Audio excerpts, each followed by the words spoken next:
Good afternoon, everyone, and welcome to our virtual inaugural Bazy Tankersley Southwest Laureate Lecture. We are truly grateful for your participation and so gratified to see such a large turnout for this afternoon's event. My name is Jeff Bannister, and I'm the director of the University of Arizona Southwest Center, a unit in the College of Social and Behavioral Sciences. As we get started here, I want to remind everybody that the University of Arizona's Tucson campus occupies the lands of the Tohono O'odham and Pascua Yaqui peoples, and that the state of Arizona is also homeland of more than 20 other tribal nations. We respect their cultures and histories, as well as those of indigenous peoples everywhere. I also want to give a big shout out to our University of Arizona co-sponsors for this event. And that is the School of Anthropology, the Center for Latin American Studies, the Department of Mexican American Studies, and SBS Mexico initiatives. Thank you all so much. We are very grateful for your support and your solidarity. So the Southwest Center, the Southwest Laureate Lecture honors the late Ruth McCormick Bazy Tankersley, a one-time newspaper publisher, philanthropist, and a supporter of diverse causes in the Southwest and the Borderlands. And these are from conservation and environmental research to youth education. And for many years, Bazy hosted what she called the annual Straw Bale Forum at her ranch in Williams, Arizona, otherwise known as the Hat Ranch. And these forums brought together community leaders and researchers, as well as activists, to talk about strategies for addressing the region's pressing issues, problems that we might call wicked problems today. So the Southwest Laureate Lecture Series recognizes Bazy's lasting contribution and also draws inspiration from those straw bale forums. And so before I introduce our speaker, just a couple of quick notes on just some quick housekeeping concerns here. The talk is going to be recorded. And then once we have a chance to kind of edit things a little bit, clean it up, we will upload it and make it available on the Southwest Center's YouTube channel. And that'll probably be in the next week or so. And the person who's doing that is our outreach coordinator, Carlos Quintero, who is here with me today behind the scenes and is the one that has helped organize this talk. So Carlos, thank you so much for all the work you've done here. So our speaker is going to talk for probably 45 minutes to maybe 50 minutes. And then we're going to have plenty of time for a question and answer on the other end. And I will say we can do this kind of a diversity of ways. I think what we'll do is unmute and allow people to speak.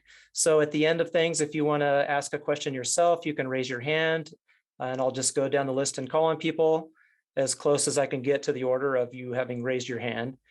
And also you're welcome to put questions in the chat box. So I'll do my best to keep track of those as well so that Dr. Vélez-Ibáñez can focus on answering the questions. Okay. So it is my great pleasure to introduce our speaker today, Dr. Carlos Vélez-Ibáñez, Regents Professor and Founding Director Emeritus of the School of Transborder Studies at Arizona State University, and also the founder of the University of Arizona's own Bureau of Applied Research in Anthropology, or known by many of us here at the U of A simply as BARA. And among BARA's many singular achievements over the decades has been its support for mentoring and training of legions of very lucky graduate students, including myself back in the day, on projects that take place all over the world. And BARA alums have gone on to work with an impressive number and diversity of organizations. So I just want to give a quick shout out to BARA and to recognize the importance of Dr. Vélez-Ibáñez in the formation of that very important unit here at University of Arizona. And I could probably spend an hour just listing Carlos's huge number of accomplishments over the course of his career, but I'm going to give you a highly abridged version here, which is nonetheless substantial. So Dr. Vélez-Ibáñez was born in Nogales, Arizona, and raised in Tucson, a graduate of South Point High School. He received his Ph.D. in anthropology from University of California, San Diego in 1975, and he's authored at least 12 books, some of which have been published in Spanish, and his CV includes numerous articles and book chapters. Among his books are 3 from the University of Arizona Press, including Hegemonies of Language and Their Discontents, published in 2017. A volume co-edited with Josiah Heyman at UTEP called The U.S.-Mexico Transborder Region, Cultural Dynamics and Historical Interactions, also published in 2017. And then a beautiful academic biography called Reflections of a Transborder Anthropologist from Netzahualcoyotl to Aztlan, published in 2020. And then this last book earned Dr. Vélez-Ibáñez the American Association of Hispanic Higher Education's Distinguished Author Award in 2021. In 2016, he was inducted as a corresponding member of the Mexican Academy of Sciences, making him the first foreign anthropologist to be selected for this award, and joining 107 other members, including 10 Nobel Prize winners. In 2021, he earned the American Anthropological Association's Solon T. Kimball Award for Public and Applied Anthropology, which honors significant contributions to the development of applied anthropology and for the impacts of his work on public policy. And those are just a few. There are others. There are many others. Dr. Vélez-Ibáñez is going to be speaking to us today about the Southwest North American region, a political ecology of cultures and hegemonies. So, Carlos, take it away. Thank you. Thank you very much, Jeff. First of all, I wanted to thank you and Carlos for this very kind invitation, and also to all of the supporting units like the Center for Mexican American Studies, the Southwest Center, Latin American Studies, School of Anthropology, Mexico Initiative, and of course the college itself. So I want to thank you all for this opportunity to share with you at least a few kind of mural of ideas that I would like to share with you. And you can tell by the title that it's rather going to be a hefty presentation of the political ecology of cultures and hegemonies. And so I'm going to take you through basically my understanding and underlying kind of gestalt that I use in order to determine this whole notion of approaching this from an ecological point of view, a political ecology point of view, rather than just a non-historical point of view. If you look at the range of regions in this whole arena, you will see that in fact you have this huge Sonoran Desert, the Chihuahuan Desert, the Cordillera of the Sierra Madre, almost connected to the Rocky Mountains, all of which create this enormous Southwest region. And I try to surpass in my own thinking of this area as not just from a political point of view, but rather from a political ecology point of view from the pre-Hispanic period to the present. And that's what I'm going to be talking about today. So if you look at this region just from its a kind of description, you will see that in fact we're looking at an area that is absolutely huge, with over 300,000 square kilometers of just the Sonoran Desert and the Sky Island ranges and complexes, the Madrillian archipelago, and the other 362,000 square miles of the Chihuahuan Desert, and then all of the Cordilleras that are connected in between. So you see that in fact this region is enormous, a large region, much larger than half of Europe. So if you look at the region from a kind of a mapping point of view, including the states of Texas, New Mexico, Arizona, California, Baja California, Sonora, Chihuahua, Coahuila, Sinaloa, at least southern Sinaloa, northern Sinaloa, Nuevo León, and Tamaulipas, you see that this is in fact a region that is cross-cut by riverine systems, all of which make possible then human habitation of very diverse sorts. And that's really one of the things that I want to emphasize, is that the diversity of the region from the pre-Hispanic period to the present. And that is, in the pre-Hispanic period, we can't think of this region as being an empty region, as a place to be discovered, as the Europeans were wont to do. But rather, it was a very complex and highly diverse region of riverine systems inhabited by populations over time, and some of which were highly complex. This gives one an idea of the various complex systems that existed to about the 1300s, and perhaps a little bit more. We're not quite sure of the exact ages of these complex systems, but certainly the Hohokam, the Mogollon, the Anasazi, and the Patayan all were present from about, and especially if we go all the way up to Mesa Verde, up to Pueblo Bonito and these areas up to Chaco Canyon, from about 600 to about 1200, 1300 in that area.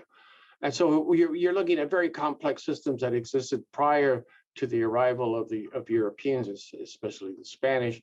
But of course, they had given way to other forms for the simple reason that there were many instances of environmental degradation that occurred because of the increase of population in the desert environment. So if you look at this region from an entirely different point of view, as one of a region being highly diverse, as well as having trade and exchange between different complexes up to about the 13th century, 14th century, then we have a very different perception. And these are the kind of classic indications of interconnections, both down the line connections, as well as perhaps in some cases direct connections of trade and exchange. In this particular case, this is the transfer, especially of turquoise from the north to the south and from the south to the north. So we can see just in terms of the expansion of trade and exchange, this seems to have created very complex systems, not the least of which also we have to understand and think about the spread of maize, especially from the south to the north, since about 400 at least, and perhaps even much before that, according to other scholars. So we have this enormous range of movement of trade and exchange, as well as of maize from south to north and north to south in this arena much before the arrival of the Spanish. And we have, of course, so many complex systems in the area from the Chaco Canyon, which is this enormously complex system that extends both east and west, having miles and miles of roadways and interconnections, ritual centers, and so on, as well as Mesa Verde and Paquime here in the lower left-hand side in Chihuahua, and of course the Pueblo Grande just outside of Phoenix, all of which are indications in this particular area, our area here, of the Hohokam. But the trade and exchange is really what is significant in order to tie really aspects of Mesoamerica to this northern region. And what I mean by tie, I mean both down the line and perhaps also direct trade and exchange, such as, for example, the scarlet macaw that's utilized in ritual and especially utilized in Pueblo Bonito in Chaco Canyon. And to this day, the scarlet macaw as a sacred bird is utilized by the Hopi. Other indications, of course, is that you have other trade such as cacao. And we found, for example, not I, but archaeologists have found remnants of cacao in special vessels that were in fact created for cacao, all the way from Chiapas and Oaxaca into Chaco Canyon, which is quite a distance. Now, what is significant about the scarlet macaw, turquoise, cacao, and so on, these are indications of, in fact, highly stratified systems as well. You don't get these kinds of sumptuary items being traded for local use, but rather these are emblematic of stratification as well. So prior to the arrival, of course, of the Spanish, then you have these enormous examples of incipient statelets, urban towns, complex centers, many of which had already, of course, given way prior to the arrival of the Spanish. So we have these terribly important systems that articulate one with the other, especially through trade and exchange. And this, of course, gives you an indication of the variety of languages also that were present, the diversity of languages. And when you're looking at these numbered lenguas amerindias in the 15th century, these are families of languages. And these families are enormously large. For example, the Uto-Aztecan, which is the distribution of which is located all the way from, of course, from Central America all the way through almost California. And the distribution of Uto-Aztecan, even to this day, of course, Hopi is part of Uto-Aztecan. But again, this enormous complex of systems, of linguistic systems, prior to the arrival of the Spanish indicates, in fact, also the diversity of populations themselves.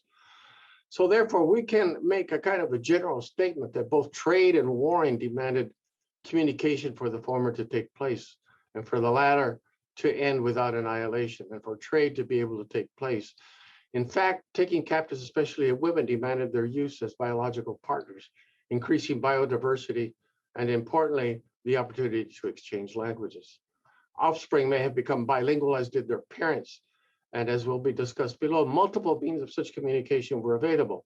So it is highly likely that one or more means of language was prevalent, including a lingua franca or more, bilingualism, sign language, and long-distance telegraph, smoke signals as well. Oral messages, of course, were also a means of communication. However, when quantities regarding days, amounts, or agreements were to be made, a system of knotted maguey fibers were employed. That this form of counting was prevalent throughout the region may be attested to since during the Pueblo Revolt of 1680, many leagues away from Sonora.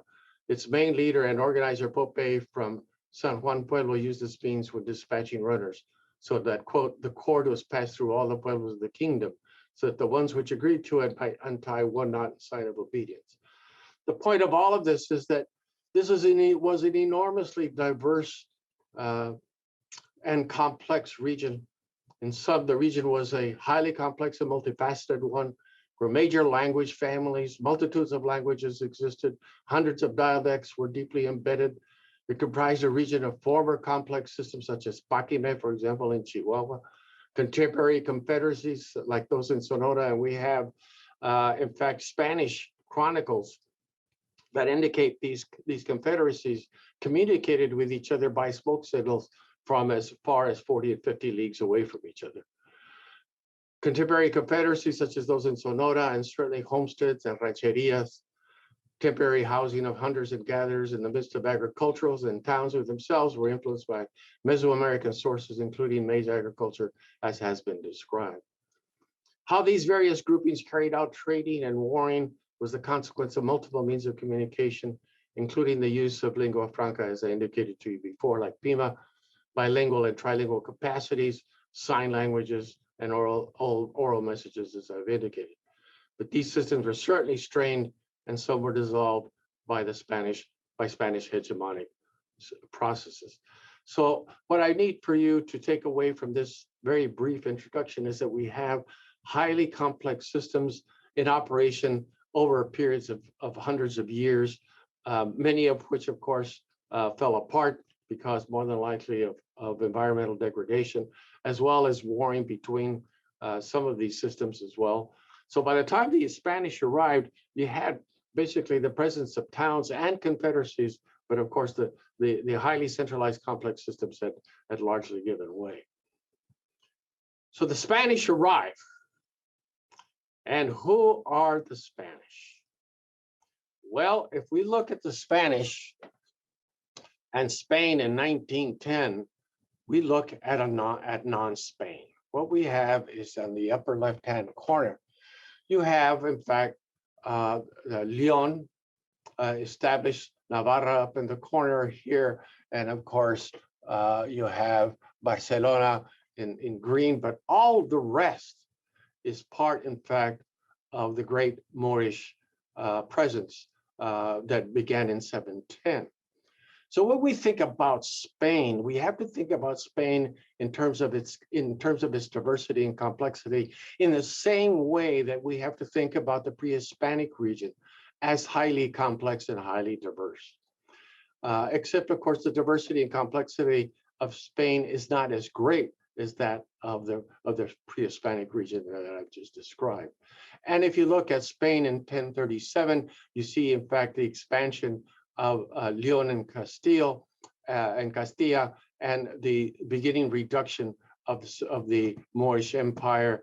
And into 1150, you see that, in fact, almost half has been taken over by Leon and Castilla, as well as now the new kingdom of Portugal, and also, of course, an expansion of the kingdom of Aragon, until we see Spain between 1212 and 1492, largely taken over, of course, by Castile.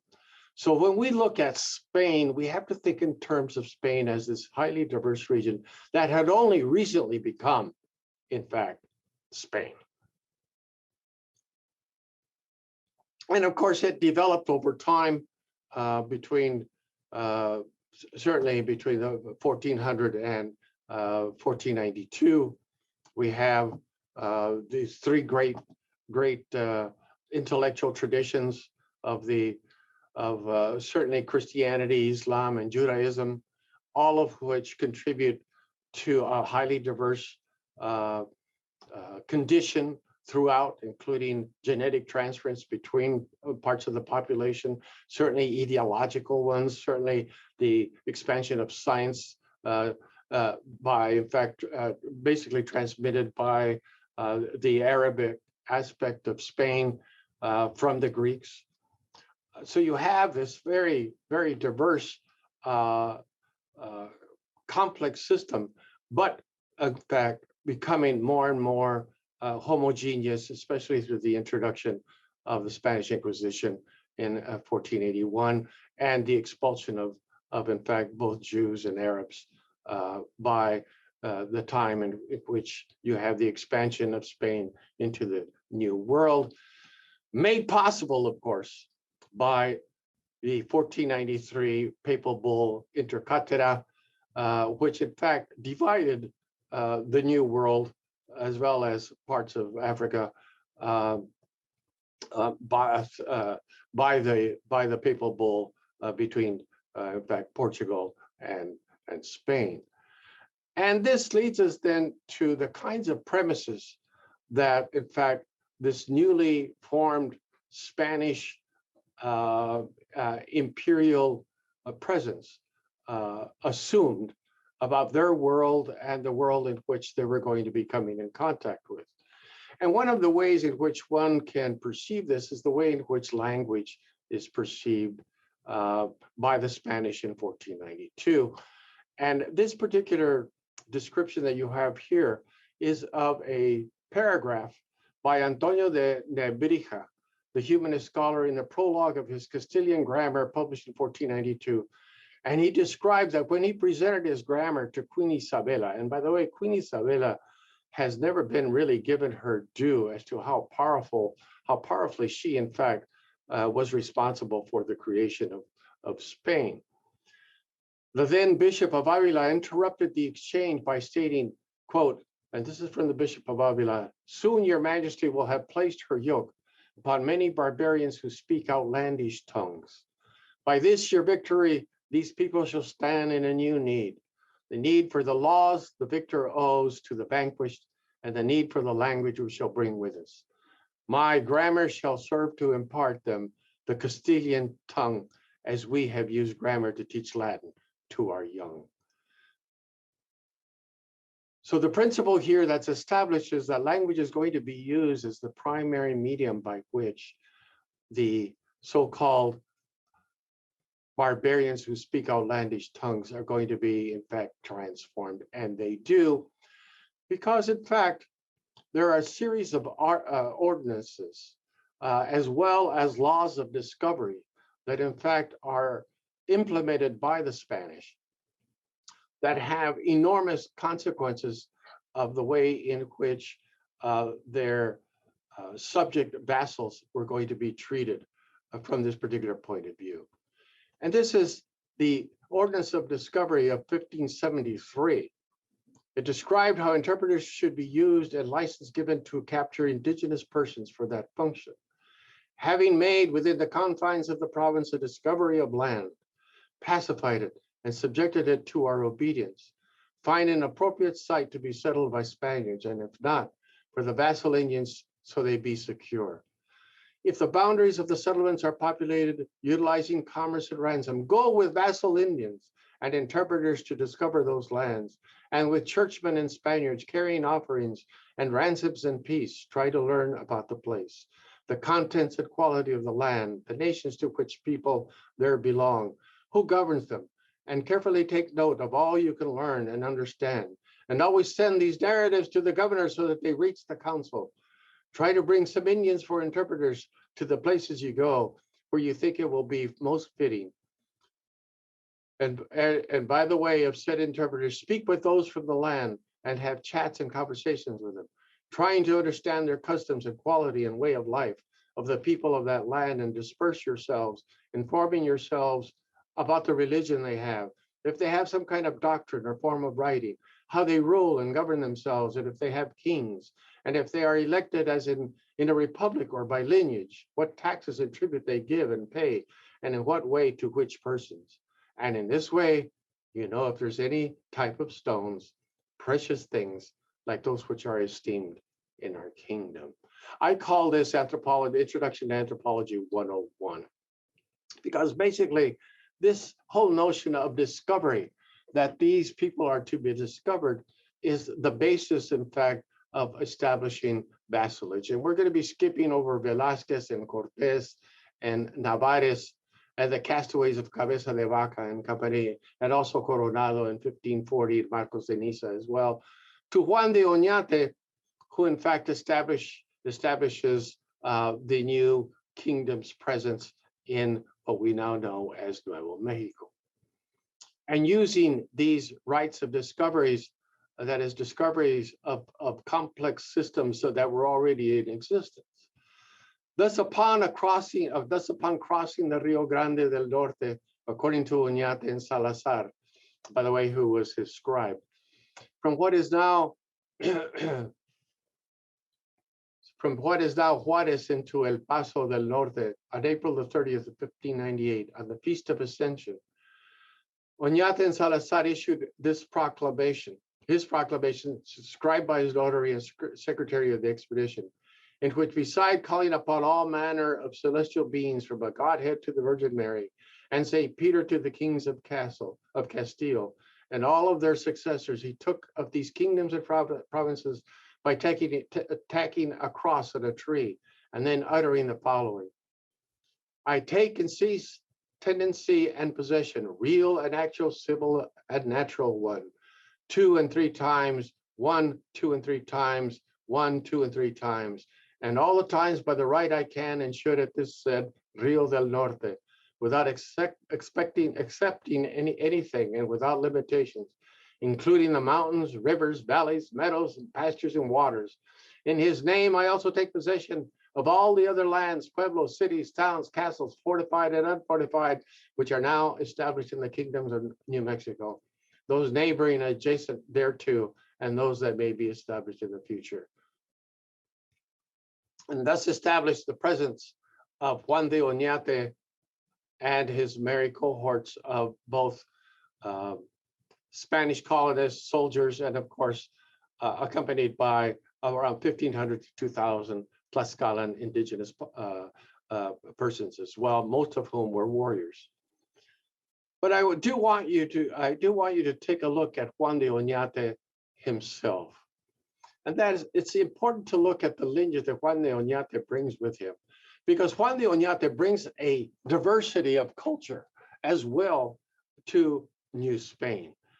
We also are also often confused by this whole notion of pureza de sangre, that is the purity of blood, and the caste system itself, which divides people according to these various categories of admixture.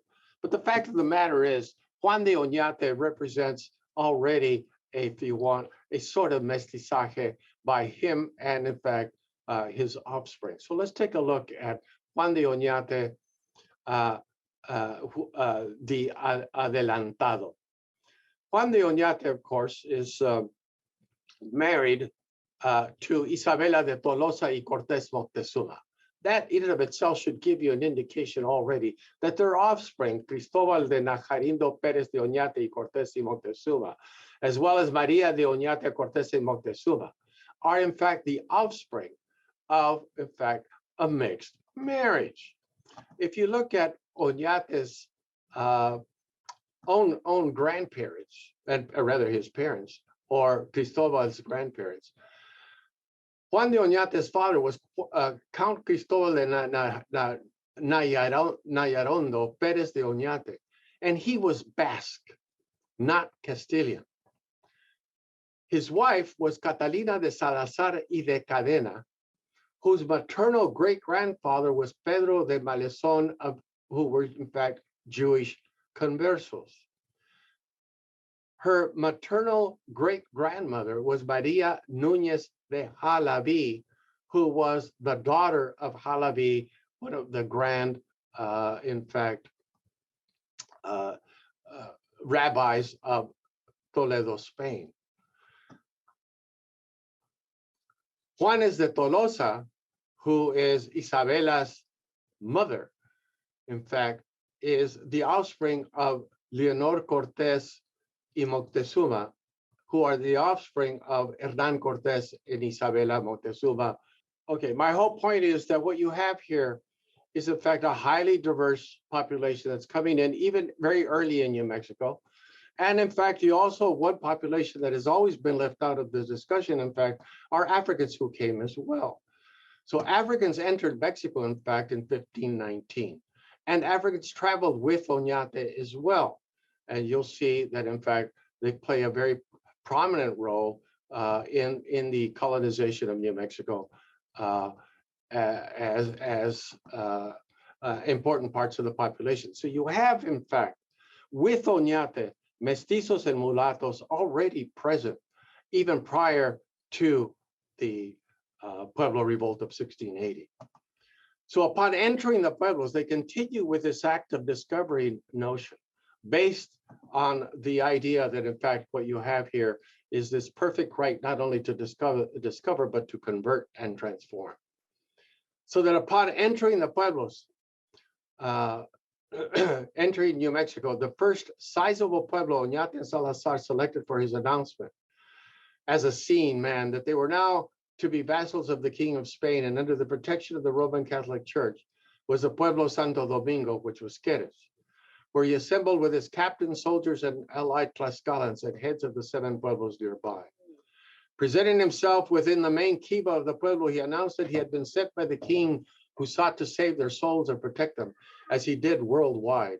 And they were then sent to invite them to be the vassals of the king, and done of their own free will. And in so doing, they would be benefit greatly by being protected from their enemies and free to conduct their arts and trades and their crops and cattle. According to Gutierrez Bocanegra, who was one of the scribes, they responded to all of this through interpreters in agreement and harmony, and with great rejoicing. Following this, they agreed to become vassals of the king, and they would obey and submit to his will.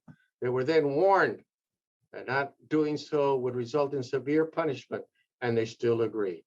Oñate and Salazar and then proceeded to explain that the main reason for the Spanish and the king's willingness to travel so far to the lands was to save their souls, and with force always in the background and used terribly for enforcement. This was established, of course, until 1680, when the pen, the cross, and the sword was thrown out by the Pueblo Revolt, which had profound political, social, and cultural impacts in changing relations between indigenous people in New Mexico and their Spanish rulers after Reconquest by the Vargas in 1693, and in which those 3 symbols were changed somewhat by eliminating the dreadful institutional impositions like the repartimiento and encomienda systems, as well as some acceptance of ideological symbiosis, coupled to a great deal of genetic and cultural transmissions over the next 300 years until 1821 with Mexican independence. But if we refer to the Reconquest itself in 1693, just for a few minutes, we will see that in fact this diversity continues and that there's no such thing as pure Spanish. And as a matter of fact, what one sees in the Reconquest itself in 1693 with 100 soldiers from Spain and with fewer than 43 of the original Spanish colonial families. They were accompanied by 27 new families from Sombrerete, Zacatecas, most of whom were mestizos and mulattos. In 1694, 67 Españoles Mexicanos families, as termed by the Vargas, migrated from the Valley of Mexico and Mexico City and entered New Mexico as colonists. The following year, 44 families from Zacatecas joined the first two contingents. Thus, only 23% of the 181 families were returning colonists who were originally expelled by the Pueblo Revolt. The new colonists included, quote unquote, Spanish families with the surnames of Armijo, Espinosa, Vigil, Olivas, and Vargas, along with New Mexicans from Guadalupe del Paso. New settlers arrived sporadically between 1700 and 1800. Among these families were descendants of African slaves. Thus, Juana de Anciso de la Cruz, who was part of the Zacatecas group, was nicknamed La Mozonga, alluding to her Central African heritage. Lastly, the naming of the village and the towns by the Vargas recognized their origins in the province of Mexico. The term Españoles Mexicanos is at times interchangeably used with Mexicanos Españoles in the documents established. La Villa Nueva de Santa Cruz del Rey, Nuestro Señor Carlos II de los Españoles Mexicanos. De Vargas evicted the Tanos from the Pueblo of San Lázaro, and by the edict of April 19, 1695, designated San Lázaro and its buildings and surrounding agricultural lands and dams for families from the same place. So what one has then after 1695 is that there are enormous impacts. The encomienda y repartimiento were abolished. A cultural, social, and genetic political arrangement developed. Jivas and cacinas are grudgingly ignored. Dependence upon Pueblo forces for defense. Imperial recognition of Pueblo control through indirect rule. Creation of communal farms and ranchos by mestizos and mulattos. Extreme decline, however, demographically of indigenous populations because of disease and overwork. And also the creation and ethnogenesis of what I would call the Genízaro cultural complex was basically made up of former indigenous slaves as well as servants who themselves acquired a new identity, in fact, termed Genízaro. And as a matter of fact, what is interesting about the Genízaros is that they, in their petitions to the governors to establish their own towns, the rubric that they used were not, in fact, their indigenous origins, but rather they signed the petition as Los Genízaros, that is the Genízaros, and thus indicating a new cultural complex. So what one has to then understand fully is that the Spanish Empire in New Mexico, as well as throughout Texas, as well as throughout California, were largely settled by mestizos and mulattos. And that in fact, what you have is, in fact, you have a mestizoized, mulattoized New Spain. Of course, with the elites always claiming purity of blood, always claiming their purity throughout. 1821, of course, is the hallmark year for the War of Independence. And the War of Independence, I'm not going to take you through, but only to indicate to you that there, in fact, from 1820, from beginning very early on, from 1811 through 1821, you have almost the devastation of Mexico. So that after Mexico, in fact, declares its independence, it has to, in fact, provide some means by which they're able to relocate populations into the Southwest North American region. And the reason for it is you have a scarcity of population. So with Mexican independence, you have a new Mexican colonization policy. And that colonization basically is one in which they invite American colonists, mostly from the South. In fact, to become established in La República de Texas, in Texas itself. Now, that colonization could occur by invitation. It did occur, and especially, of course, Stephen Austin played a major role in that colonization of Texas. And there were three basic principles that they had to adhere to. One of them is that they had to become Mexican citizens. They had to learn Spanish, and they also had to become Roman Catholic. And there was a fourth element, which was not really adhered to, and that is they couldn't bring slaves. But the fact of the matter is that they did. But by 1835, the increase of slaves in Texas had been not only a fait accompli, but in fact had increased the population, as you see by this graph, to the point in which, in fact, by 1845, about 35% of the population of Texas were former African slaves themselves. Guerrero becomes president, and with Guerrero, of course, he establishes a rule. In fact, slavery is prohibited, and in fact, you have then the beginning of the revolt in Texas itself. But I need to point out, however, that slavery played one of the major important roles in the so-called Texas Revolt, as well as by Tejanos' conflict with centralized government. But I wanted to show you that, in fact, that slave owning by American presidents all the way even through, including Ulysses S. Grant, begins with George Washington, who had slaves approximately between 250 to 350, extending all the way to Zachary Taylor, who owned about 150. And then, of course, James Buchanan, Pierce, Fillmore, Lincoln, none of whom owned slaves, but Andrew Johnson certainly did when he was president. And Ulysses S. Grant owned one slave who he freed. The whole point of this is that slavery played a major role in the Texas Revolt as one of the responses to Guerrero's dictum that slavery, in fact, would be outlawed in Texas after he assumed presidency.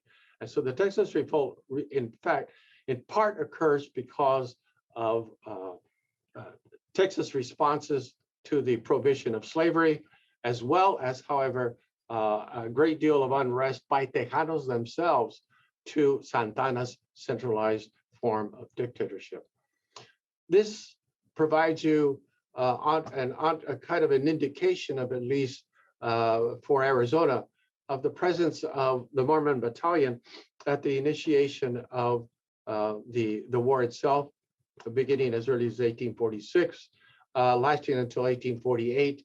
And this is a pictorial representation of American troops in the Zócalo in Texas. Imagine, for example, eliminate the cathedral here and put substitute it with a White House and reverse the roles of the armies, and then you'll see how, in fact, Mexicans felt about the conquest of Mexico by the United States. I do want to indicate to you a couple of small items from the Treaty of Guadalupe Hidalgo, which play then a major role later on in the racial and ethnic relations between Americans and Mexicans for the region itself. If we look at Article 8, very briefly, Mexicans now established in territories previously belonging to Mexico and which remain for the future within the limits of the United States as defined by the present treaty shall be free to continue where they now reside or to remove at any time to the Mexican Republic, retaining the property which they possess in the said territories or disposing thereof and removing the proceeds wherever they please without their being subjected on this account to any contribution, tax, or charge.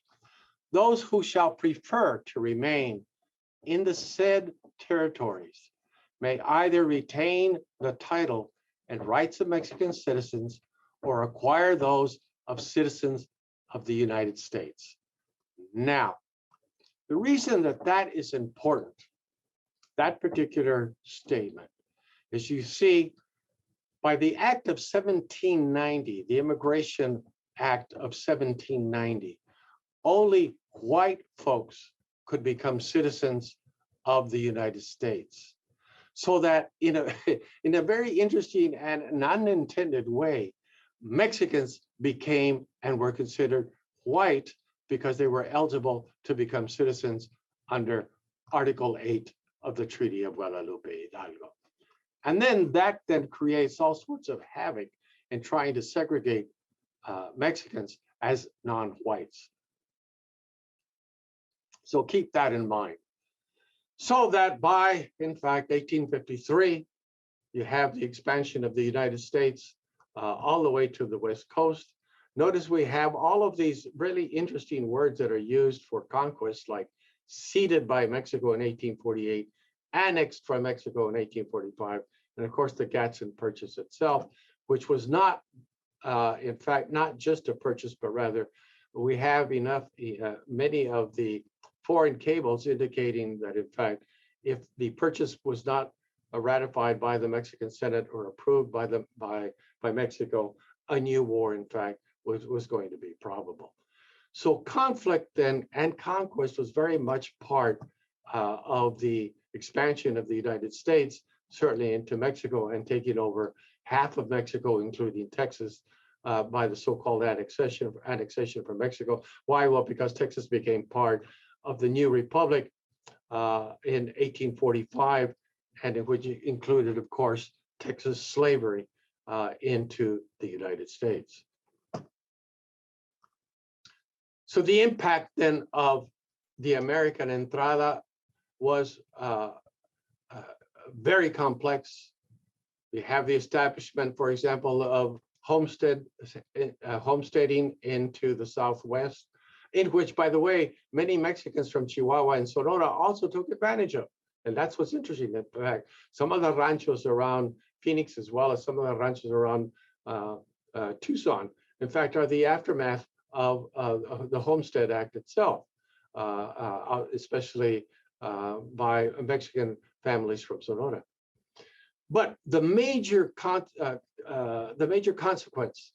of the American conquest was, in fact, the creation of what I would suggest is an integrated regional economy in agriculture, construction, mining, ranching, railways, and of course, urbanization. What resulted was, in fact, a great deal of dependence by this very complex industrialized format of economy on Mexican labor. Without Mexican labor, the regional economy, on both sides of the new bifurcation of the border, could not have occurred. And what you have to consider, all in a very serious kind of way, is that the border, dear colleagues and friends who are present, is only 2 grandmothers old. That's it. It is not part of the ecology of the region. It is not part of the permanency inherited by indigenous populations, but in fact, the border itself created deep divisions of indigenous populations as well, such as the Tonahotam along the border itself. For the Mexican populations who were either so-called immigrants now, they became immigrants after 1853 in southern Arizona and in southern New Mexico. Before that, they in fact were not. They were Mexican citizens. So what you have here is that, in fact, chunks of Mexicans prior to the Gadsden Purchase and prior to the Treaty of Guadalupe Hidalgo becoming foreigners in their own land. When in fact you have foreign immigrants from Europe coming into this region, many of whom speaking English, joining with Mexicans who were already present, as well as Mexicans who in fact were reliant on their labor for these very complex systems that were established as part of the new political ecology of the region. For Mexicans, that also meant being treated very much like commodities, including suffering from housing covenants. Certainly there was class differentiation, institutional separation, labor segmentation, wage differentials. For example, you had a Mexican rate in mining as well as in construction versus a laborer's rate and of course, the Mexican rate was always lower. And by the way, I might point out that even in the Mexican mines in Cananea, there was a Mexican rate in Cananea itself, and then a laborer's rate that was in fact afforded to American miners working in Mexican mines. So here, color doesn't seem to have played very much as the central ingredient, but rather the almighty peso or the almighty dollar. School segregation was attempted, and with school segregation, of course, there also came separate schools. And so what you have as well occurring is the migration now, the new migration of Mexicans after 1853. And certainly you have an increasing migration here in the state of Arizona from 14,000 in 1900 to almost double that in 1910. Between 1910 and 1920, you have a twofold increase as well, and into the 1930s as well. Between 1910 and 1920, of course, there is the Mexican Revolution, which results in the migration of about 1 million Mexicans from Mexico and another 1 million Mexicans dying during the revolution itself. If you look at the distribution then of the population itself, you will see that the percentage of the population that hasn't changed too drastically. As a matter of fact, from 1870, you have almost a little more than 60% of the population in Arizona is of Mexican origin, and in 2012, it's 30%. So, of course, the raw numbers are entirely different, but the whole point is that the percentage was by half by 2012, between 1870 and 1880, all of which due to, in fact, the need for labor on the American side. So why the shifts in demographics?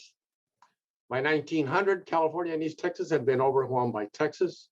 Southern Arizona, Mexicans had become minority in every county except in copper areas. In New Mexico and Colorado, Mexican Hispanos expanded with U.S. military power throughout New Mexico and Colorado. South Texas, 13 counties had more than 50% Mexican. Industrialization and clearing of land, of course, required labor. So between 1900 and 1925, 700,000 Mexicans migrated without, of course, much border patrol. As a matter of fact, I might point out to you that the Border Patrol hardly existed in 1924, 1925. Migration included to the sugar beet regions in Wyoming, Nebraska and Colorado, and vegetables in Colorado and Kansas, cotton, fruit, vegetable areas of the Sacramento, San Joaquin, and Kern rivers in Central California, and the initiation of the steppe migration process. Midwest by 1930, 30,000 Mexicans had been recruited to work in factories in the Chicago area. But real issues arose regarding especially the educational institutionalization for Mexican children. And I want to point out to you that the 1920s, the 1930s were not very kind to Mexicans of the region, and especially Mexicans who migrated to the United States and became part of the labor market and labor pool in the United States. Because in fact, children were subjected to what I would call the eugenics notion of the way in which to educate children. If we look at the second paragraph very briefly, you'll see what I mean. Buttressed by a series of organizations especially focused on racial mixing as the basis for deportation and expulsions. These included the following: the Immigration Study Commission of California, the Immigration Restriction League, the Order of White Citizens of America, and the National Society of Daughters of the American Revolution, and the National Society of Sons of the American Revolution. However, not only were obvious racist organizations involved, but also organizations supported by well-known academicians. One of these was the Allied Patriotic Societies, whose vice president appeared before the Immigration and Naturalization Committee with a memorial signed by 44 well-known professors and scientists, which, quote, expressed their fear that there would be no racial status quo and therefore no reasonable degree of racial homogeneity. Basic racial homogeneity was necessary, they felt, for a civilization to have its best development. The list of those who signed the memorial included professors from Princeton, Harvard, University of Wisconsin, Yale, New York University, University of Michigan, and Columbia. C.C. Little, president of the University of Michigan, A. Lawrence Lowell, president of Harvard, Madison Grant, president of the New York Zoological Society, Robert C. Ward, professor of climatology of Harvard. In addition, Lopez, who I'm quoting here from, points out that the American Federation of Labor's position of immigration had long been restrictionist, and in 1924, it adopted the eugenics argument. My point of all of this is that, in fact, Mexicans were looked upon not only as a commodity, but also as culturally and linguistically and genetically inferior because of the influence of the eugenics movement of the 1920s and 1930s. And so therefore, the kind of curriculum and the use of intelligence tests and achievement tests on Mexican children resulted in children being, in fact, placed in inferior and secondary kinds of classrooms. And certainly this occurred in the state of Arizona, in the state of California, and Texas, without a doubt. So that early between 1919 and 1938, there were conclusions that the white race was superior to Mexicans in intelligence and necessary special grouping for those identified as retarded or deficient. Between 1930 and 1970, the use of intelligence and achievement tests as measures of cultural deprivation. The educational impact was English for daily use, consumer math, science for everyday use, and grouping by ability. English only in all cases and groups separated for immersion. The results of generations of poorly educated children, linguistically fractured and intellectually underwhelmed. And from that, of course, followed great arcs of discontent. Now, simultaneously, what is occurring is, of course, deportation again.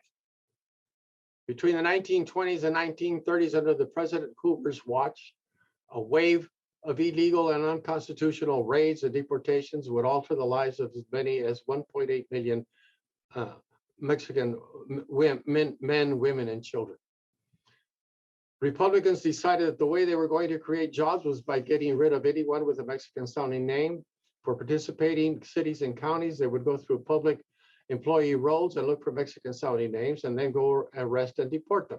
60% of these people were American citizens. The first raid in Los Angeles was in 1931.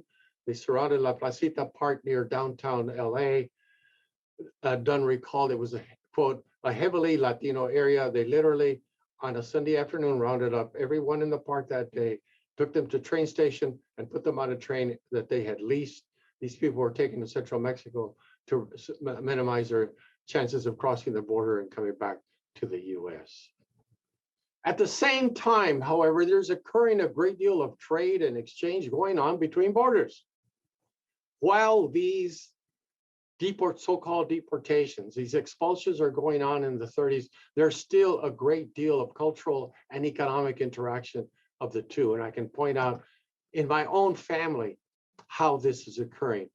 The left-hand picture is a picture, the tall woman right smack in the middle is my Tia Teresita. This is probably in about 1905, 1910. But what is interesting to point out in this particular picture taken in Magdalena, Sonora, is this picture, this flower box. And what it says is, in fact, what is interesting about it is that, in fact, it is a royal baking powder box. And that royal baking powder box is, in fact, is being utilized as a flower container in this particular picture. On the right-hand side, what you see is, in fact, the wheel drum of a mesquite-created wagon wheel. And this wagon wheel was created by my own grandfather by the name of Manuel A. Vélez in Magdalena, Sonora. Now, what's interesting, of course, about this hub, this wagon wheel hub, and this marker of his name is that his name is Manuel A. Vélez. The fact of the matter is his real name is Manuel Vélez Gil, G-I-L. But already American culture has impacted upon even the way in which Mexicans are writing their name, Manuel A. Vélez. But there's also one other very important and distinguishing function for this particular hub. This hub of a wagon wheel belonged to a Conestoga wagon. And my grandfather, prior to the invention of the automobile, would sell his wagons as well as stagecoaches, as well as Surrey wagons to Federico Ronstadt in Tucson. Federico Ronstadt would take that nameplate off, put his nameplate on, and sell it as if it were his own, because of a contract that in fact was created between compadres Manuel A. Vélez and Federico Ronstadt. And of course, Federico Ronstadt is Linda Ronstadt's grandfather. Well, what was created, of course, was this transborder labor economy based on industrial motor production. And in fact, you have a dual wage structure created in the Clifton, Morenci, and Metcalf and Cananea area. You have segregation of housing, schooling. The household dynamics, of course, are very interesting as well. We're going to get into this in a second. But you also have, unfortunately, racist ideologies also taking place at the same time, where in fact entire groups are separated in many of these mining towns. You also have protests and strikes. But the fact of the matter is that these strikes, in fact, are broken up by, in fact, recruiting more Mexican labor, but as well as Mexican labor being kept out of labor unions, except those labor unions that they themselves created. So what one has here in this ecology of this region is, in fact, these very large mining, or rather these very large copper veins extending across borders that, in fact, create a transborder mining industry.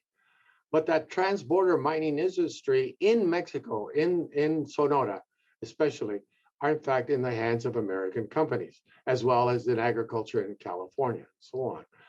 And so by the time of the Mexican Revolution of 1910, you have this transborder process of industrial motor production, especially in the copper mines, but as well as of labor. So very briefly, you have the segregation of schools of Mexicanos in the area. This is Tempe Normal here outside of Phoenix. You have a separate but equal institutionalization of education in California. This all, of course, blends into the 1940s, especially with World War II. And World War II is, in fact, a key cultural as well as political event for Mexicanos, especially participating in World War II. They participate in World War II, earn more Medal of Honors than any other cultural group in the United States. And this is an ongoing, in fact, process that one sees of the overrepresentation of Mexicanos in war. For example, World War II, of the total Mexican origin population of 1940, about 1.5 million or 1.63% of the total US population, of which 77% is the Mexican origin. In Arizona, 500,000 persons, of which the total 15% were Hispanics, and only about 3% of the origin Mexican males were eligible for combat. Yet, if one looks at the casualty rates in World War II in Maricopa County, 21% of killed in action were Mexican origin. In Pima County, 32%. In Santa Cruz, 56%.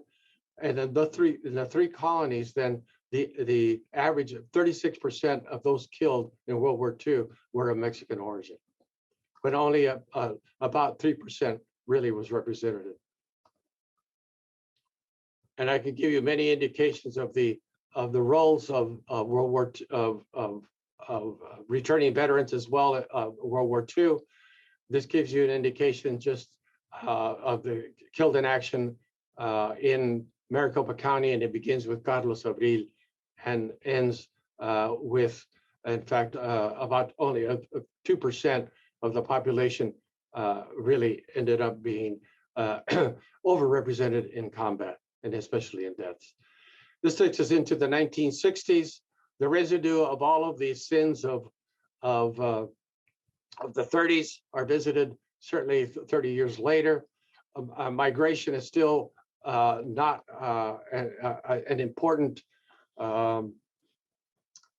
indicator for the increase in population, but rather natural birth rates are. You have the distribution of poverty in the 1960s, as you can see, as also exemplified by, in fact, schooling itself.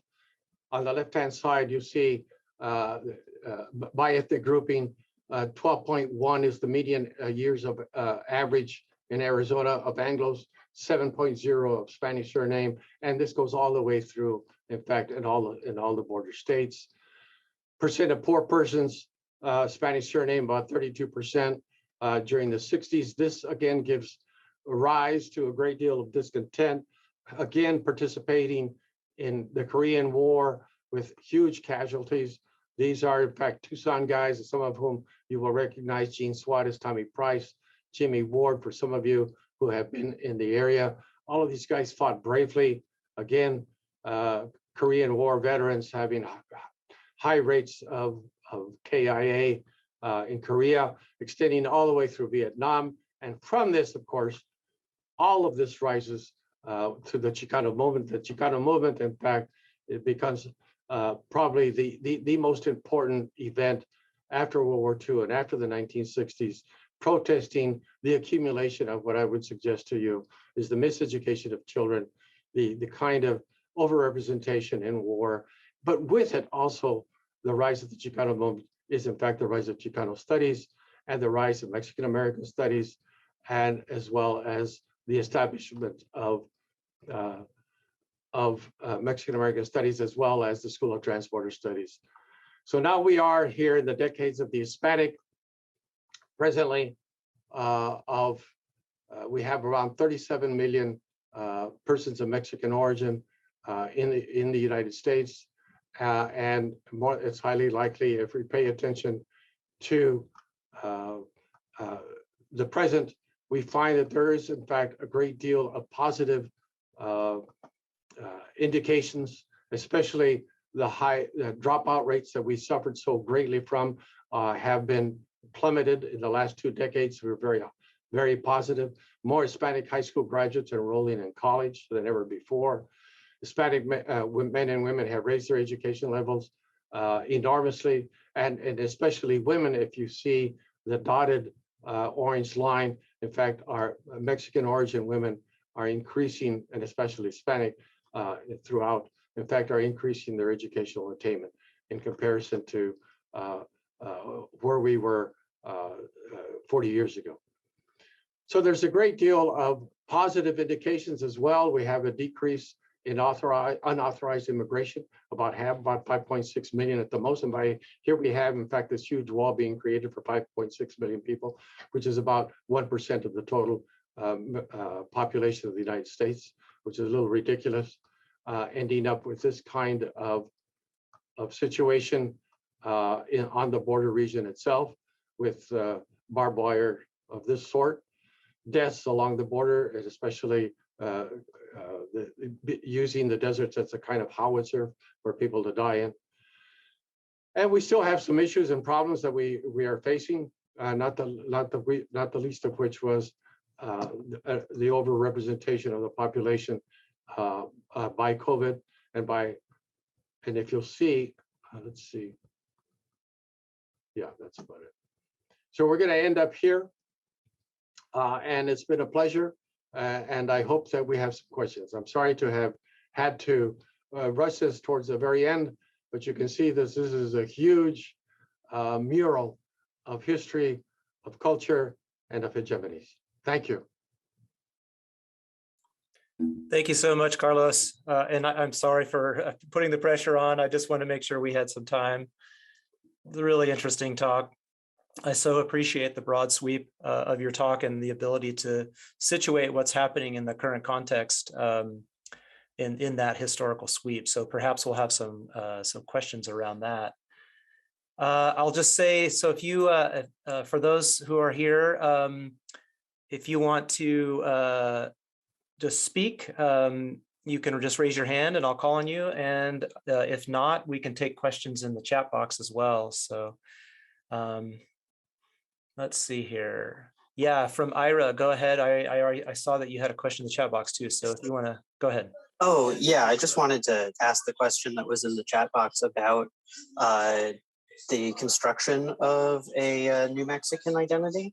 I'm just curious about how the interactions between different native groups, and the examples I had were the Comanche, the Apache, and the agricultural settled Puebloan populations, how their interactions, which were oftentimes violent, involved in, the cross-border slave trade and, not great interactions, how that helped contribute to the construction of a overall New Mexican identity.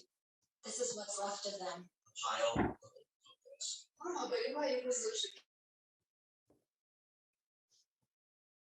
You want me to answer that, Jeffrey? Yeah, go ahead, Carlos. I think, yeah. The Spanish, during the Spanish period, and certainly during the Mexican period, both of them, in fact, were totally dependent on the warring capabilities of the Pueblo peoples themselves. And that is the incessant raiding that was done, by the way, by Comancheros, who themselves were not Comanches. They were, in fact, New Mexicans, as well as indigenous populations who were Comancheros. Without the alliances, especially during the Spanish period, the Spanish colony could not have existed. There's no doubt about it. Okay, and the same thing I might point out with the Spanish colony in Sonora and in Arizona, especially Arizona. Without the Tohono O'odham, the Spanish would not have, in fact, lived out the very precarious existence that they had as well. And in Texas, what you see is something akin to that, except you have alliances between indigenous populations, Tejanos and Texicans against Comanches. The Comanches were the great warriors of that period. So without alliances, the Spanish would not have existed, period. Now, it's in terms of New Mexican identity. New Mexican identity is really an interesting phenomenon. There's one chunk of New Mexicans who consider themselves Spanish when you speak to them in English. And when you speak to them in Spanish, they say, somos mexicanos. Now, how do we get to that particular position? That position, in fact, was created as the aftermath of seeking statehood for New Mexico. New Mexico played on this heritage role of being Spanish versus being Mexican. They did not want to be identified with Mexico or being Mexicans, but rather to be Spanish in order to be acceptable in a very strange and contradictory way, to American statehood. That's the irony of that one. Yet, if you talk to a manito in Nuevo Mexico in Spanish, they do not regard themselves as Españoles. They regard themselves as Mexicanos. And as a matter of fact, de Vargas used the term Españoles Mexicanos back to 1695.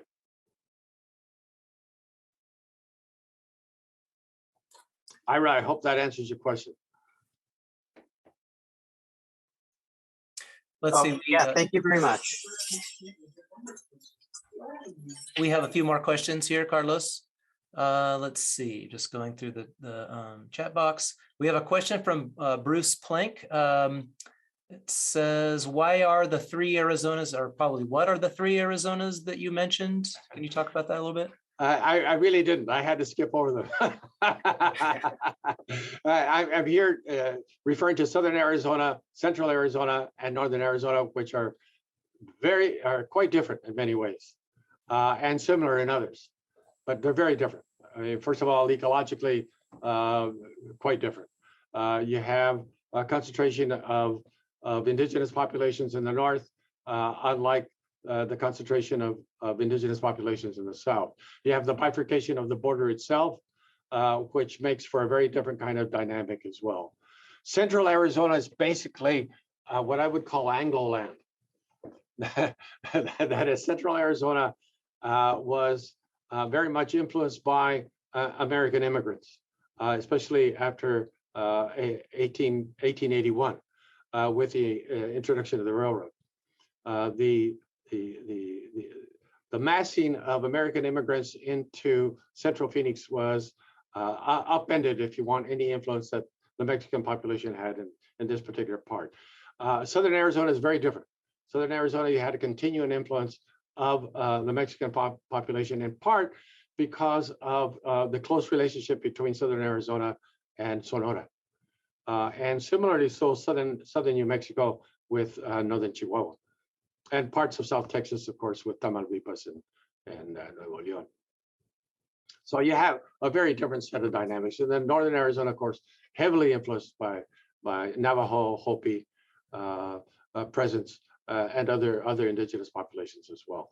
And a very different way of making a living. For example, the woods, certainly, the forests are call for a very different kind of political ecology in the region, and ranching as well. Great, thanks. Okay, we got a couple more questions here. Actually, I wanted to just mention, there's some great comments too, Carlos. But our colleague, Ana O'Leary Ochoa says, thank you, Carlos. The information shared here in this lecture is the content of about 3 different courses in Mexican-American studies that we offer here at U of A. Great. And yes, I was happy to inform Dr. O'Leary. And I'm only sorry that I had to hurry it up so much towards the very end. But Mexican American Studies has played a key role in Tucson, as you well know, and a key role at the University of Arizona, and especially under the leadership of Dr. O'Leary. She and I, of course, have a friendship and an academic relationship going way back. She was a former student of the Bureau of Applied Research in Anthropology. And I invited Ana, in fact, to seek a degree at the University of Arizona in anthropology. And in fact, that suggestion was well borne out by her own outstanding reputation in the field. excellent. I knew there's so many BARA alums out there still in circulation in Tucson and so many other places. It's such a great legacy. Okay, so another question from Faith Shelton, who asks, any readings that you can recommend for adult reading on the Chicano movement? I grew up in California with a Navajo mother and a Hispanic father, and I'm missing some background there. That's a wonderful question. And I have to tell you, you see that there are literally now dozens of really well done works by Mario Garcia, by a number of scholars. Ana O'Leary, for example, if you contact Ana, I'm sure she would be more than happy to share with you an entire bibliography on the Chicano movement itself. If you want to take a peek from the inside out, there's a little book that I did years ago called Border Visions that you might want to look at. But again, contacting Ana O'Leary would be a strong suggestion. And I applaud you as a Navajo Mexicana to have taken this interest in your own heritage. It's a wealthy and rich one, as we all are, by the way. Part of my indigenous background, I finally uncovered through at least allegedly so, given the genetic analysis. Yeah, and Anna says that go ahead and you can contact her for information on the sources on the Chicano movement. Let's see, one more question here. Okay, this is from Gary Rager, and I'm sorry if I messed up your name there, Gary, who says, thank you for a terrific talk. A question, I live in Las Cruces, and I have visited Ciudad de Chihuahua. It struck me that except for language on the street, there's a cultural coin, north and south, clothing, music, cowboys, etc.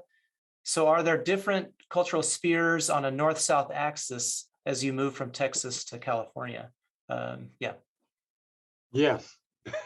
Yeah. Yeah. Yes.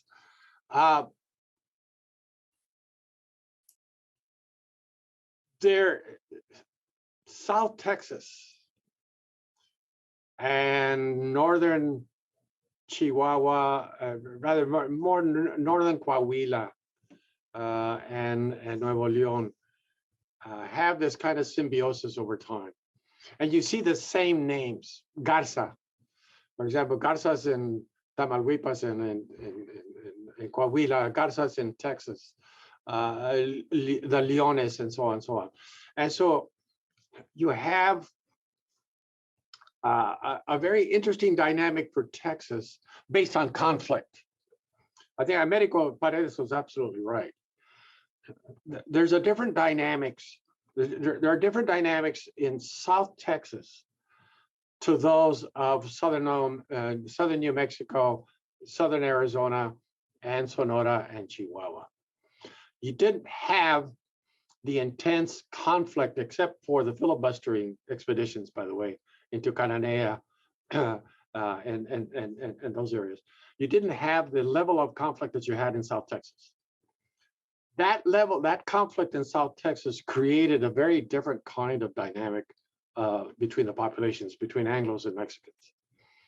Intermarriage, for example, was much greater in southern Arizona and southern and Sonora, as well as in Chihuahua and New Mexico, than it was in Texas because of that conflict.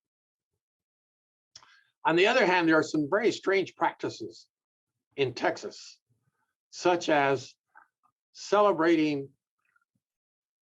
Washington's birthday by everybody dressing up in American Eastern colonial clothing by Tejanas and Tejanos. And I find that very strange. So why that happens, I haven't the foggiest idea, but you have all of these. I mean, Homo sapiens is built out of contradictions. We're all basically.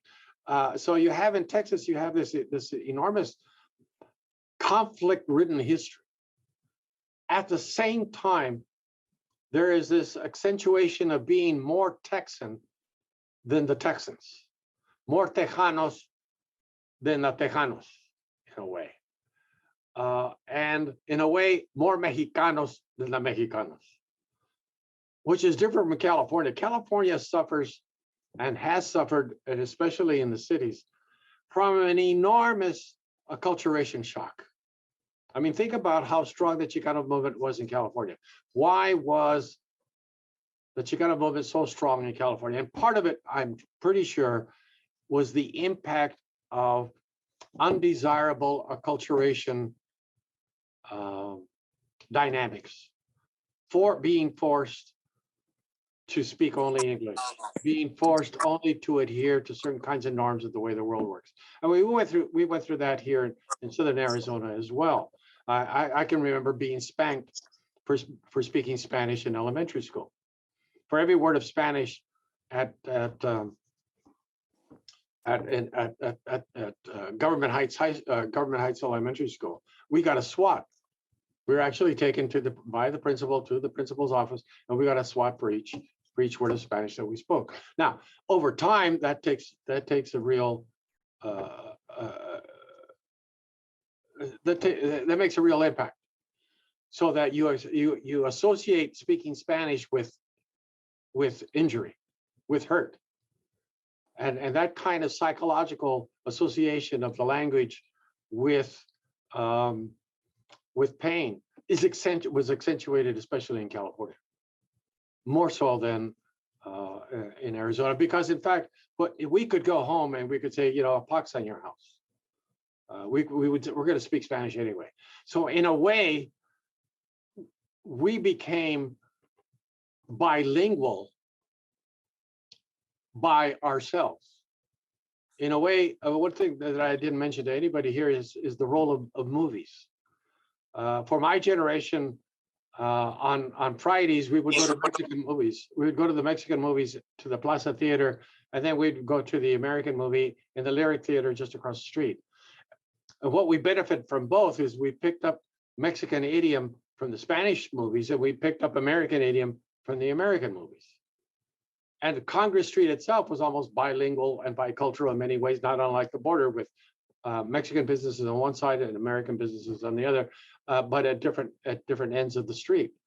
The northern part of Congress Street was very American. The southern part of Congress Street was very Mexican.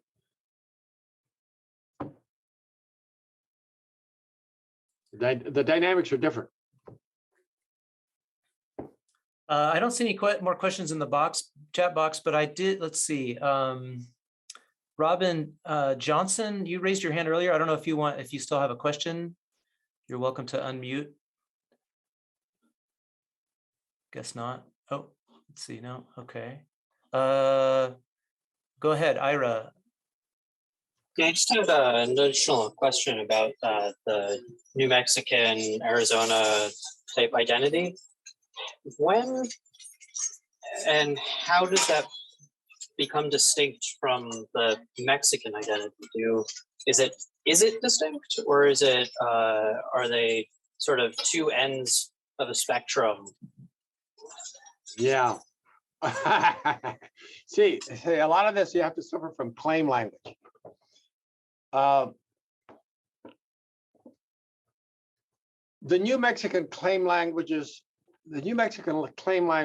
comes as the aftermath of a series of Senate visits to Arizona, New Mexico, and California to try to figure out how American New Mexico and Arizona and California and Texas were in order to admit them. Not Texas, of course, because it became part of the United States as an entity in 1845. But certainly Arizona and New Mexico were being tested to see how American they were by what kind of language they spoke. And when they got to New Mexico, they found that, in fact, most people spoke Spanish and a lot of Mexicans didn't speak English. Well, the reason for it is because, in fact, people maintained their language, and they were more of a they were taught in many times in parochial schools that also taught Spanish. But New Mexico always wanted to differentiate themselves from Arizona, and as a matter of fact, there was a referendum, there was an initiative.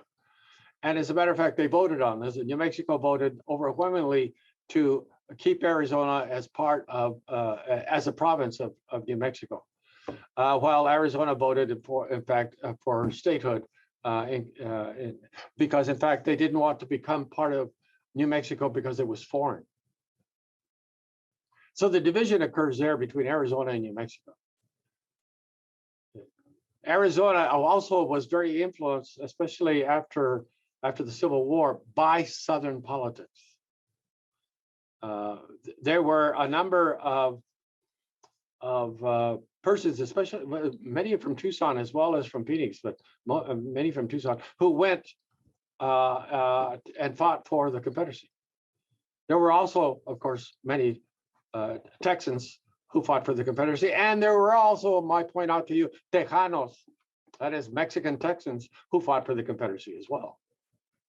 So there's always been this split, almost a split personality in many ways between being Mexican and being non-Mexican, being Anglo and being non-Anglo, being this and being that.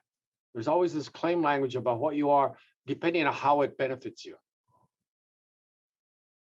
That plays a role in Arizona becoming a state and not a province of New Mexico. Arizona, in fact, was part of territorial New Mexico at one time, before it itself became a territory.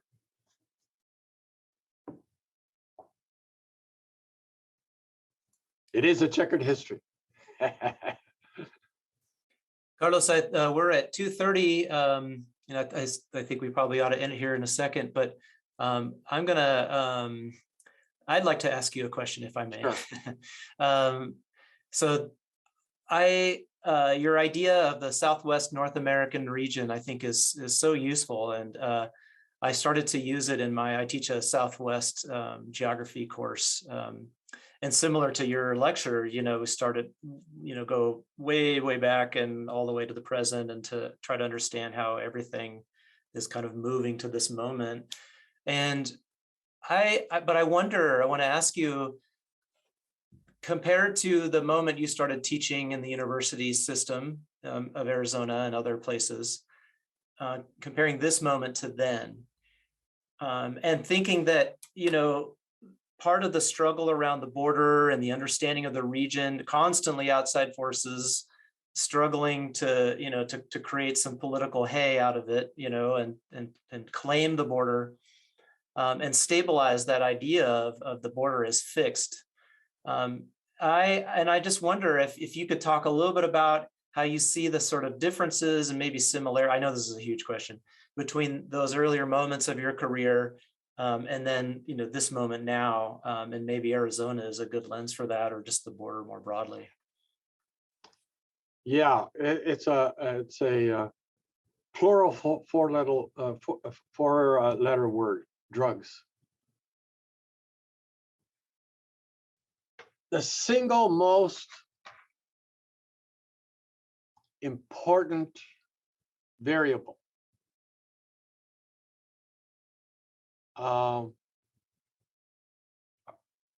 is the market for drugs. The market for drugs since 1970 has initiated a very long process of militarization of this part of the region and most of Mexico. And let me add a little bit to that. A kind of necro-citizenry, cultural dynamic has been created on this side of the bifurcation. We have literally created an army of homeland security in and of itself.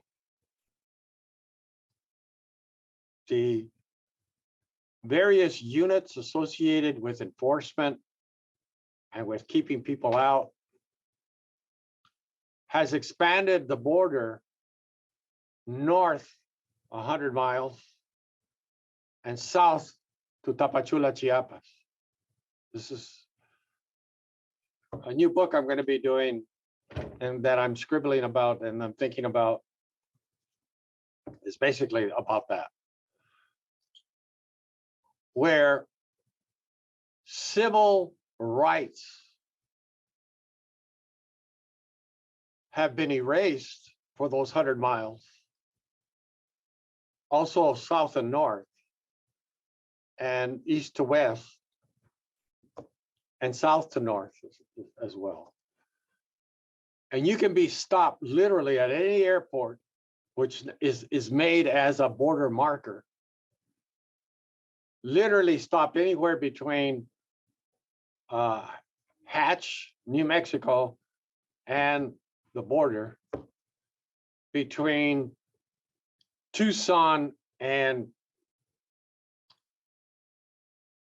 Picacho Peak, be pulled over, searched, be asked all sorts of intrusive questions as to where you're going, why are you going, whatever it may be, fully cognizant that you have absolutely no rights. None whatsoever. As well as people having to make carne asada next to a bloody border wall next to their house. And in Mexico, a drug cartel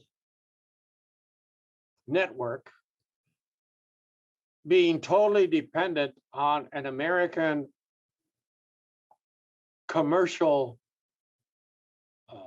products, in this case, many of them also imported from China, amphetamines imported from China through Mexico, cocaine imported from Colombia through Mexico, heroin made in Mexico, exported to the United States, all for a drug-hungry chunk of the American population. That has driven this kind of militarization of this side of the bifurcation, but extending north and south as well, and militarization of the Mexican state like never before. Such that, for example, this last president has put in the hands of the Mexican Army, Public Works, another 100 to 150,000 National Guard people that are going to become part of the Mexican Army, billions of dollars in military aid, as well as training to the Mexican Army, torture, as well as civil repression by the Mexican Army and Marines in Mexico, as well as cartel assassinations. I mean, 35,000 homicides in the last year. That normalization of violence in Mexico, that militarization of Mexico itself, and the militarization of the American side of that tier is the biggest change, with an already fragile civil architecture of Mexican architecture. That is, the Mexican civil architecture has always been very fragile and manipulable, has been penetrated in every way, shape, or form by drug influence in one way or another. And people who are honest judges and people who are honest police officers in Mexico are getting killed left and right.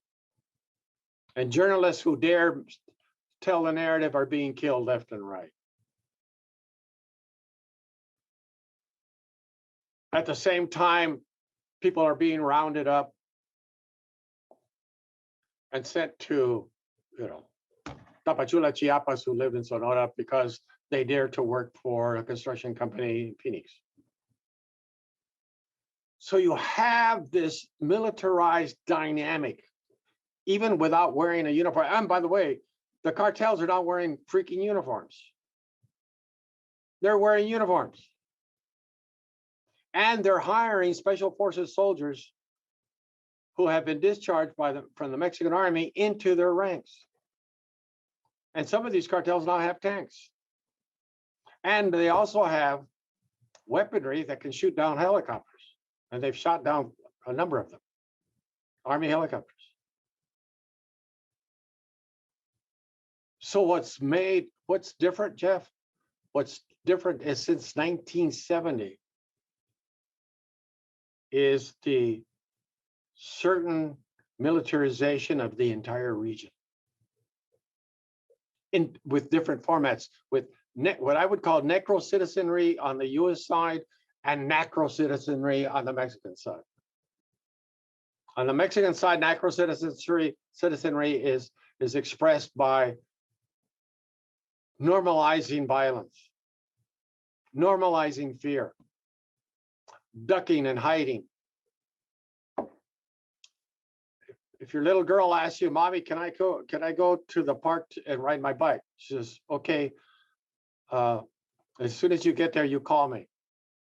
Child calls mom. And she has to call, that little girl has to call her mom every 20 minutes. And before she leaves, she calls her mom, Mom, I'm coming home now. And mom then goes outside and waits for her daughter. And there's certain streets that that daughter cannot go through because they're connected to the cartel. That's what's different. And we still have state policies that are 19th century in thinking. And what has happened is that the drug war has been turned on civilians as well as people trying to cross the border to make a better life for themselves.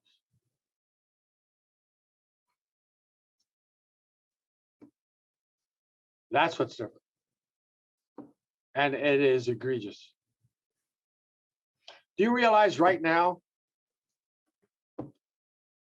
that if you want to travel from Laredo to Monterrey to get on the autopista, you have to go into a caravan, and the caravan has an army truck in the front and an army truck in the back, and it escorts you to the entrance to the periférico, that is to the highway leading to Monterrey.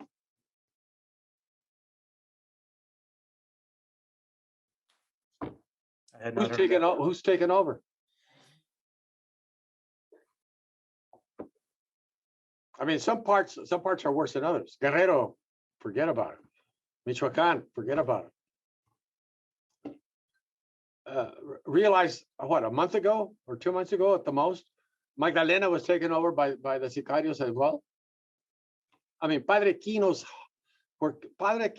bones are resting. And when as a kid, I used to go to my aunt's house and walk to the Zócalo to buy some cold lemonade. Was taken over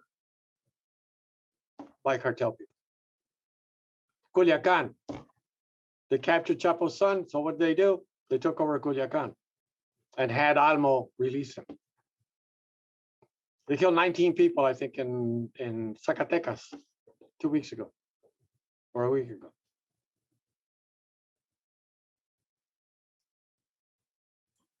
That's that's different. And it's all why? Why? Because we have an American need called drugs. So the problem here is that they've conflated people trying to seek a better life for themselves. I mean, look, we've got 5.6 million undocumented Mexicanos. That's it, 5.6 million. If you do the math, what does that represent of the total population of the United States? What do we have? Almost 400 million? Is that more or less it? And we have 5 million undocumented people, and we're building these freaking walls for 5 million people? Are you nuts? And not only that, but that wall has already been breached 3,000 times.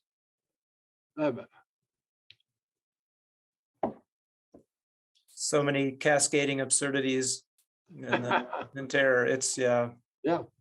Well, Carlos, I think that I would love to invite you to come back and talk to us again about the progress of your next book, if you would like to. I mean, I'm putting you on the spot here. Yes, I'd like to, but only if Anna O'Leary buys me a burrito from the burrito place that's right across the street from Pueblo High School. You got it. You got it. You know which one I mean, Anna? I don't know, but I'm sure I'll find out. Is that Tacos Opson? Yes. Oh. Because there's that other restaurant called La Chingada. I think maybe we should explore that one. Yeah. Well, I can't eat meat anymore. Like, can you imagine a Sonorense that can't eat meat? No. Well, you're messed up. Get me in beat then. Any other questions? I don't think I see any out here in the chat box.